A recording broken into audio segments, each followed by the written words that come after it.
into the black hole only depends on the local density. So a black hole in the very early universe that was very hot and very dense will grow up very fast. A black hole today will grow up very, very slowly. It's very empty right now. Okay? What about, yes? Do we have an idea of what the smallest type of black hole we could get? We do, yeah. So stellar black holes today, they're formed at the end of a star's life, are at least 3 solar masses, at the very least. Okay, so they can't be much smaller than that. In the past, if you allow for random variations in density in the primordial soup of the universe, if you allow for some of those variations to be so big that eventually they could be dense enough to become a black hole, there is no lower limit. You can have a black hole of a few grams. Yes. Those are the primordial black holes. Okay, so those are black holes that were a very strong candidate for dark matter, in fact.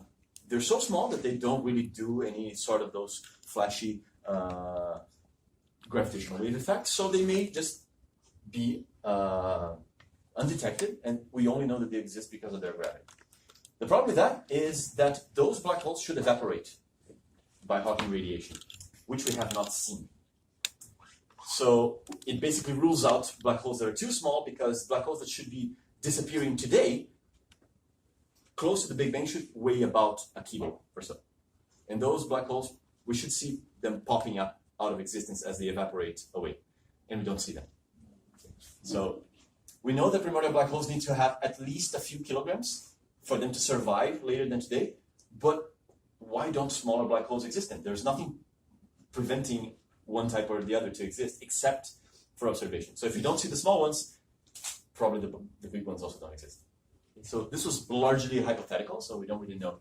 But likely, actual primordial black holes that formed in this time probably do not exist. How would you know? Like a 10-kilogram black hole, like you say, I can crush this phone down small enough to make it a black hole. Yes. And it will have no more gravitational influence on it than it does right now. Yes, exactly. How would you ever detect a 10-kilogram black hole? So you don't. The thing is, you should be able to detect them by Hawking evaporation. Okay?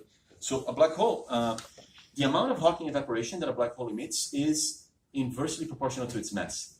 The smaller it is, the brighter it gets. So a stellar mass black hole, like the regular run-of-the-mill black hole you have, emits 1 photon per century of Hawking radiation. So you're never going to see that.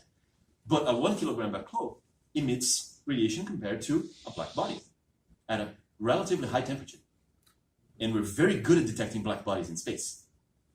And we don't see them. So basically, that's how you rule them out. So Hawking's radiation has a thermal signature? And Yes. infrared. Yes, it's a perfect black body.